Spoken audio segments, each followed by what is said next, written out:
क्या आपने कभी किसी जंगल की सिसकियां सुनी हैं? एक ऐसी जगह जहां पेड़ सिर्फ लकड़ी नहीं बल्कि सदियों पुरानी कहानियों के रखवाले हैं। चंद्रपुर का सायों का जंगल ऐसा ही एक रहस्यमयी ठिकाना है जहां हर पत्ता फुसफुसाता है, हर हवा चीखती है और हर छाया एक भूली हुई सच्चाई को छुपाए रखती है। इस जंगल में दफन है एक राजकुमारी की कहानी, आद्रिका, जिसका भाग्य न तो सोने के ताज में लिखा था, न ही महल की चमक में। उसका भाग्य बंधा था जंगल की उन सायों से जो रात के सन्नाटे में उसका नाम पुकारती थीं। क्या है वो सच जो जंगल ने सदियों से छुपा रखा है? कौन थी वो दूसरी बेटी जिसे राजमहल ने भुला दिया? और क्यों हर 18वें साल जंगल अपनी रानी को वापस बुलाता है? आइए इस रहस्यमयी सफर में कदम रखें जहां हर कदम पर खतरा है, हर मोड़ पर एक नया राज और हर सवाल का जवाब एक भारी कीमत मांगता है। तैयार हो जाइए एक ऐसी कहानी के लिए जो आपके दिल को छू लेगी, आपके दिमाग को झकझोर देगी और आपको अंत तक बांधे रखेगी। सायों का जंगल की अधूरी कहानी अब शुरू होती है। क्या आप इसके सच को जानने की हिम्मत रखते हैं? चंद्रपुर के राजमहल की सुनहरी मीनारें और हरे भरे पहाड़ों के बीच बसा एक रहस्यमयी जंगल, जिसे लोग सायों का जंगल कहते थे, एक ऐसी कहानी का गवाह था जो सदियों से अधूरी थी। यह कहानी थी राजकुमारी आद्रिका की, जिसका भाग्य न तो राजसी वैभव से जुड़ा था और न ही ताज के चमकते रत्नों से। उसका भाग्य उस जंगल की सिसकियों और फुसफुसाहटों में बंधा था जो रात के सन्नाटे में अपनी अधूरी कहानी सुनाता था। चंद्रपुर एक ऐसा राज्य था जहां सूरज की किरणें सोने सी चमकती थीं और रातें जंगल की रहस्यमयी आवाजों से गूंजती थीं। राजा वीरेंद्र और रानी सानवी के शासन में यह राज्य समृद्ध था, लेकिन उनकी सबसे अनमोल धरोहर थी उनकी इकलौती बेटी आद्रिका। वह कोई साधारण राजकुमारी नहीं थी। उसके दिल में न तो गहनों की चाह थी, न ही दरबारी ठाठ बाट की। उसकी दुनिया थी सायों का जंगल, वह घना रहस्यमयी वन जिसके बारे में लोग कहते थे कि वह सांस लेता है लेकिन किसी को अपने पास नहीं बुलाता। आद्रिका का स्वभाव शांत था, लेकिन उसकी आंखों में हमेशा एक सवाल तैरता रहता था। बचपन से ही वह उस जंगल की ओर खींची चली जाती थी। लोग उसे डरावना मानते थे क्योंकि वहां जाने वाला कोई कभी लौटकर नहीं आया था। फिर भी आद्रिका के लिए वह जंगल एक दोस्त था जो उसे सपनों में पुकारता था। जब वह 9 साल की थी, एक बार वह चुपके से जंगल के किनारे तक गई। जब वह लौटी, उसके कपड़े कीचड़ से सने थे, बालों में पत्तियां उलझी थीं और चेहरे पर एक ऐसी मुस्कान थी जो रहस्य और शांति का मिश्रण थी। रानी सानवी ने डरते हुए पूछा, आद्रिका, क्या तुम जंगल के अंदर गई थी? तुमने क्या देखा? आद्रिका ने बस इतना कहा, मां, जंगल मुझसे बात करता है, वह मुझे जानता है। उसकी बातों ने महल में सनसनी मचा दी। राजा ने तुरंत एक सख्त फरमान जारी किया। आद्रिका को सायों के जंगल के पास जाने की मनाही थी, लेकिन कुछ आवाजें ऐसी होती हैं जिन्हें दबाया नहीं जा सकता। जंगल की फुसफुसाहटें आद्रिका के सपनों में लौट आती थीं, अधूरी कहानियां सुनाती थीं और उसे एक ऐसी सैर पर बुलाती थीं जिसका अंत कोई नहीं जानता था। आद्रिका अब 18 साल की हो चुकी थी। उसकी जिज्ञासा और जंगल का आकर्षण और गहरा हो गया था। एक चांद्रहित रात जब पूरा महल सो रहा था, वह अपनी खिड़की से जंगल की ओर देख रही थी। अचानक जंगल से एक नीली धुंध उठी और उसमें एक छाया नजर आई। न आदमी न जानवर, बस एक आकृति जो उसे देख रही थी। डर के बावजूद उसके दिल ने कहा, अब समय आ गया है। वह चुपके से महल से निकली, एक साधारण सी चादर ओढ़े और गले में सफेद चमेली के फूलों की माला पहने, जैसे कोई पवित्र यात्रा पर जा रही हो। जंगल के प्रवेश द्वार पर एक टूटी हुई मूर्ति खड़ी थी, एक लड़की की, जिसकी आंखें खुली थीं लेकिन होंठ सिले हुए थे, मानो किसी ने उसकी आवाज छीन ली हो। आद्रिका ने मूर्ति को छुआ और हवा में ठंडक फैल गई। पेड़ हिलने लगे, पत्तियां सरसराईं और फिर एक गहरा सन्नाटा छा गया। जैसे ही उसने जंगल में कदम रखा, एक फटी फटी सी आवाज गूंजी, तुम फिर क्यों आई? आद्रिका ठिठक गई। उसने चारों ओर देखा लेकिन कोई नहीं था। तभी उसकी नजर जमीन पर पड़ी, जहां एक पुरानी फटी हुई डायरी आधी मिट्टी में दबी थी। उसने उसे उठाया और खोला। कागज पीले पड़ चुके थे लेकिन अक्षर साफ थे। 18 साल पहले एक राजकुमारी इस जंगल में खो गई थी। वह जंगल की रानी बनना चाहती थी, लेकिन उसने एक वादा तोड़ा। अब हर 18वें साल जंगल अपनी चुनी हुई को वापस बुलाता है। आद्रिका का दिल धड़कने लगा। क्या वह वही थी जिसे जंगल बुला रहा था, या यह कोई और खेल था जिसका सच अभी सामने आना बाकी था? आद्रिका ने जंगल में और गहराई तक कदम बढ़ाए। पेड़ों की छांव गहरी होती गई और आसमान धीरे धीरे अदृश्य हो गया। अचानक पेड़ों के बीच से एक आकृति उभरी, एक लड़की, ठीक आद्रिका की उम्र की, लेकिन उसकी आंखों में गहरा दुख था और गालों पर लाल आंसू बह रहे थे जो खून जैसे दिखते थे। तुम कौन हो? आद्रिका ने डरते हुए पूछा। तुम ही मैं हो, लड़की ने कहा। उसकी आवाज एक टूटी हुई सिसकी की तरह थी। मैं तुम्हारा अधूरा हिस्सा हूं जो इस जंगल में कैद है। आद्रिका के पैर कांपने लगे। लड़की ने आगे कहा, जब तुम छोटी थीं, जंगल ने तुम्हें चुना था, लेकिन तुम्हें बचाने के लिए किसी और ने अपनी जान दी। अब समय है सच जानने का। जंगल अचानक गूंज उठा। हर पेड़ से आवाजें आने लगीं, मानो वे चीख रहे हों। आद्रिका की आंखों के सामने अंधेरा छा गया। जब उसने आंखें खोलीं, वह एक पुराने खंडहर में थी जिसकी दीवारों पर लिखा था, आद्रिका, जंगल की पहली बेटी। वह रो पड़ी। मैं राजकुमारी हूं या कोई श्राप? तभी एक भारी लकड़ी का दरवाजा अपने आप खुला। छाया लड़की फिर प्रकट हुई। सच जानना चाहती हो तो अंदर आओ, लेकिन याद रखो, हर उत्तर की एक कीमत होती है।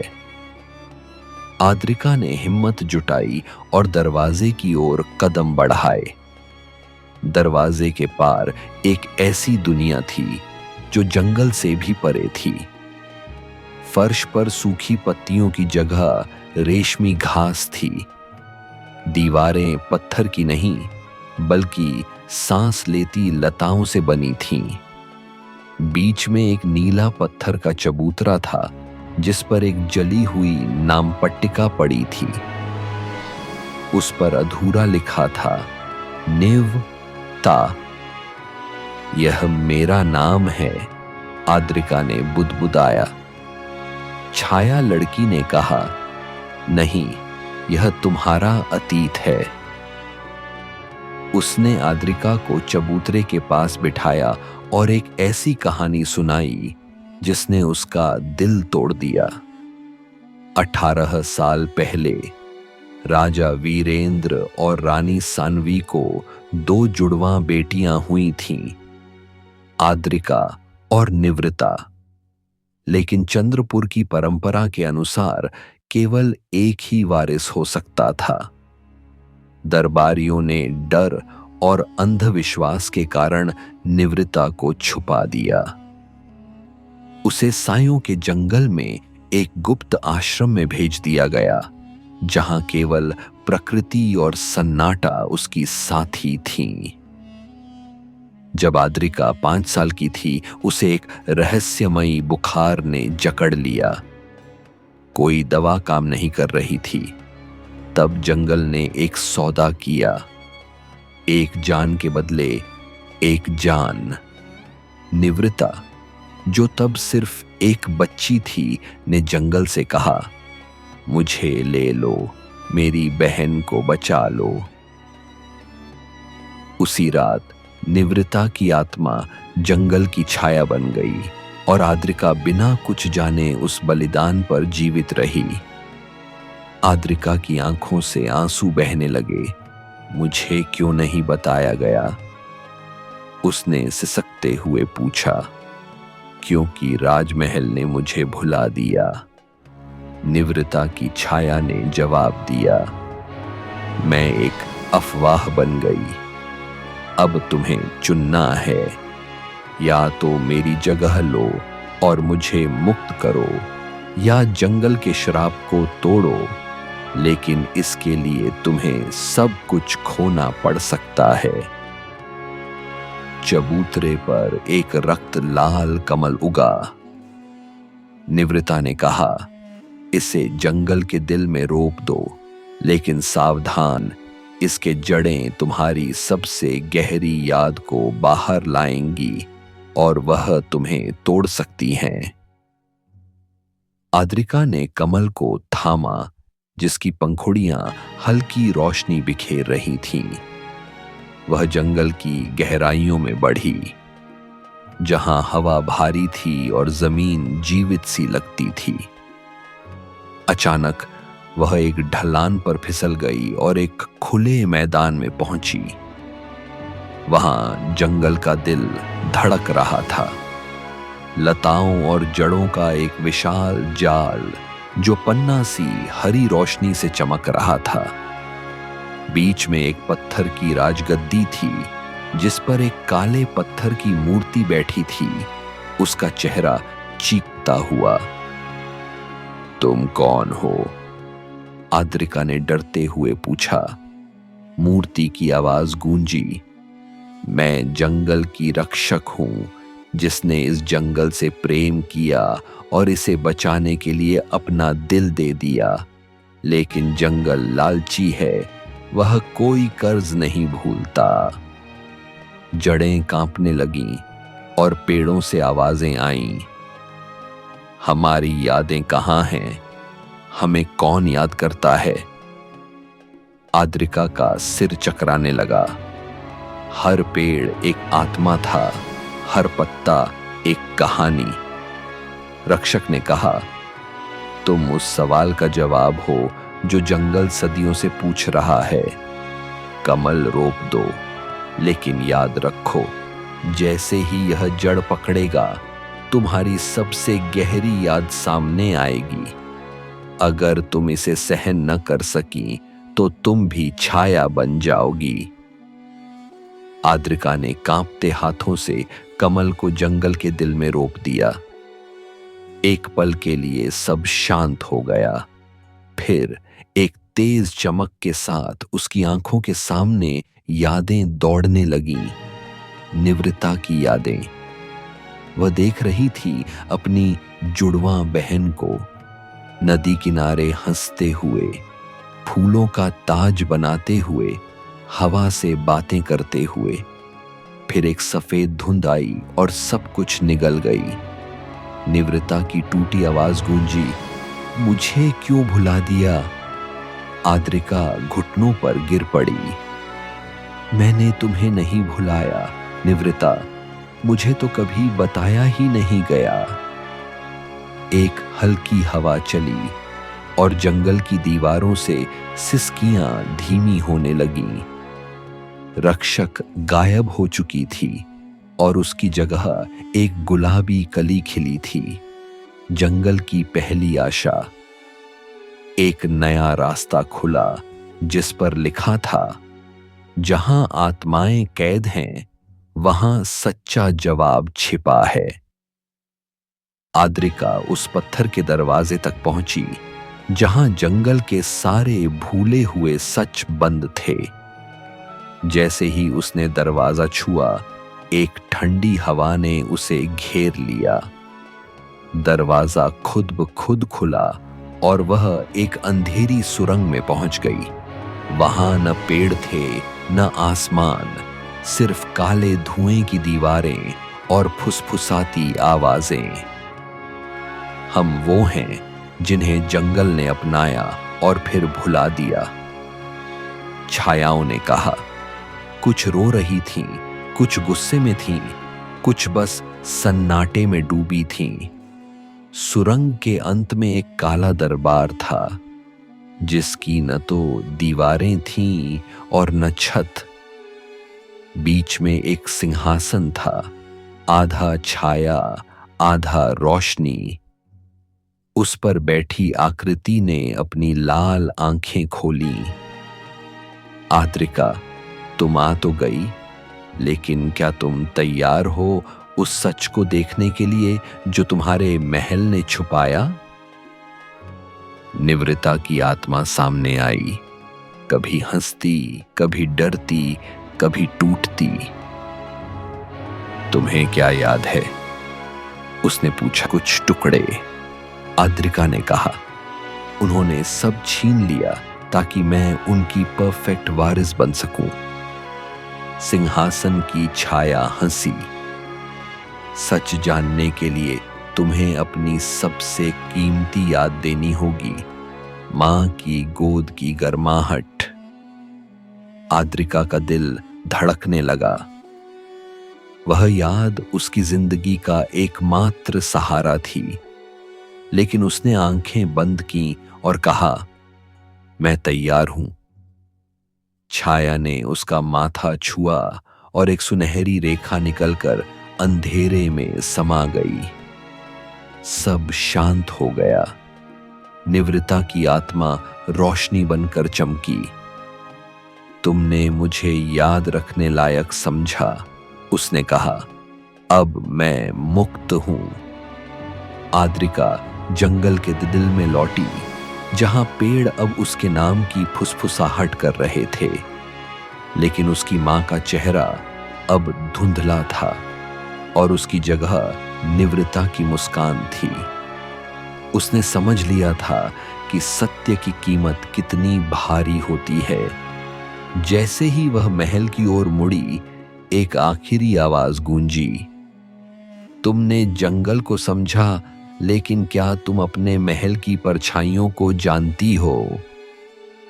जमीन कांपी और एक छुपा रास्ता खुला। महल की ओर नहीं, बल्कि एक गुप्त कक्ष की ओर, जिस पर लिखा था, राजवंश की सबसे गहरी गलती यहां दबी है। आद्रिका उस रास्ते पर चली जो एक पुराने पुस्तकालय के खंडहर में ले गया। दीवारों पर उसके पूर्वजों के चित्र उकेरे थे।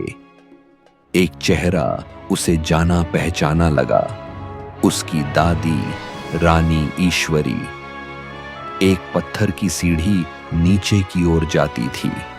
वहां एक संगमरमर का बक्सा था जिस पर खून के धब्बे थे और एक चिट्ठी।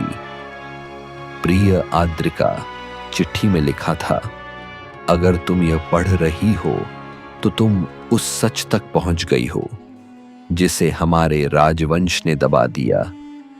परंपरा के नाम पर कई बच्चों को जंगल में छोड़ दिया गया ताकि वारिस डर से मुक्त हो। मैं, निवृता, उनमें से एक थी, लेकिन मैं बच गई। जब तुम जंगल में आई, मैंने तुम्हें पहचान लिया। आद्रिका ने बक्सा खोला। उसमें थी निवृता की बचपन की चीजें, टूटी चूड़ियां, एक फीकी ड्रेस और एक तस्वीर जिसमें दो छोटी लड़कियां हाथ पकड़े हंस रही थीं। आद्रिका जमीन पर बैठ गई। मैंने तुम्हें खो दिया क्योंकि यह सत्ता का लालच था, उसने सिसकते हुए कहा। आद्रिका ने फैसला किया कि वह इस गलती को सुधारेगी। उसने महल और जंगल के बीच एक स्मृति भवन बनवाया जहां हर भूली हुई आत्मा को याद किया गया। निवृता की मूर्ति इसके केंद्र में थी, उसकी मुस्कान पत्थर में अमर। राजवंश की क्रूर परंपराएं खत्म की गईं। अब कोई बच्चा डर की परीक्षा में नहीं डाला जाएगा। अंतिम दृश्य में आद्रिका स्मृति भवन में खड़ी थी, निवृता की मूर्ति के सामने। मैंने तुम्हें खो दिया बहन, उसने कहा, लेकिन अब तुम्हारी कहानी सब जानेंगे। तुम अब छाया नहीं, हमारी आत्मा हो। सायों का जंगल जो कभी खामोश था, अब गीतों से गूंज रहा था। भूली कहानियों के, टूटे रिश्तों के और एक राजकुमारी की जिसने सच को चुना। चंद्रपुर का सायों का जंगल जो कभी सन्नाटे और भूली हुई आत्माओं का ठिकाना था, अब एक नई आशा के गीत गा रहा था। राजकुमारी आद्रिका, जिसने न केवल अपनी बहन निवृता की आत्मा को मुक्ति दी, बल्कि राजवंश की सबसे गहरी गलती को उजागर किया, अब स्मृति भवन में खड़ी थी। उसके सामने निवृता की संगमरमर की मूर्ति थी जिसकी मुस्कान अब पत्थर में अमर थी। आद्रिका के क्रीम रंग के कपड़े और हरे रंग की चादर सूरज की नरम रोशनी में चमक रहे थे और उसके लंबे लहराते काले बालों में चमेली के फूल अब भी सजे थे। उसकी आंखों में आंसुओं की चमक थी, लेकिन होठों पर एक ऐसी मुस्कान थी जो जीत और शांति का प्रतीक थी। मैंने तुम्हें खो दिया था बहन, उसने धीरे से कहा, लेकिन अब तुम्हारी कहानी हर दिल में जिंदा रहेगी। तुम अब सिर्फ एक छाया नहीं, बल्कि चंद्रपुर की आत्मा हो। स्मृति भवन की संगमरमर की मेहराबों से हल्की हवा गुजरी, मानो निवृता की आत्मा उसकी बात सुनकर मुस्कुरा रही हो। जंगल जो कभी चीखों और सिसकियों से भरा था, अब गीतों से गूंज रहा था। भूली हुई कहानियों के, टूटे रिश्तों के और एक ऐसी राजकुमारी के जिसने सच को चुना और इतिहास को बदल दिया। आद्रिका ने स्मृति भवन के बाहर कदम रखा, जहां चंद्रपुर के लोग इकट्ठा थे। उनके चेहरों पर अब डर नहीं, बल्कि सम्मान और आशा थी। उसने एक आखिरी बार जंगल की ओर देखा, जहां नीली धुंध अब हल्की और शांत थी, मानो जंगल ने भी अपनी शांति पा ली हो। अब कोई कहानी अधूरी नहीं रहेगी, उसने अपने दिल में वादा किया। न कोई आत्मा भूली जाएगी। चंद्रपुर अब एक नई शुरुआत की ओर बढ़ रहा था। सायों का जंगल अब सायों का नहीं, बल्कि स्मृतियों और साहस का जंगल बन चुका था। आद्रिका, जो कभी एक राजकुमारी थी, अब एक प्रेरणा थी। एक ऐसी शख्सियत जिसने न केवल अपने अतीत को समझा, बल्कि अपने लोगों को एक नया भविष्य दिया। दोस्तों, इस कहानी को आखिरी सांस तक सुनने के लिए आपका बहुत बहुत शुक्रिया। अगर आद्रिका और निवृत्ता की यह कहानी आपके दिल को छू गई है, तो इसे अपने दोस्तों और अपनों के साथ जरूर शेयर करें। और हाँ, ऐसी ही प्रेरणादायक और दिल को छूने वाली कहानियों के लिए हमारे चैनल लाइब्रेरी ऑफ मॉरल्स को सब्सक्राइब करना न भूलें। आपका एक छोटा सा क्लिक हमें और ऐसी कहानियां लाने की हिम्मत देता है। फिर मिलेंगे एक नई, अनकही और रोमांचक कहानी के साथ। तब तक के लिए अपना ख्याल रखें और सच्चाई के रास्ते पर चलते रहें। जय महाकाल।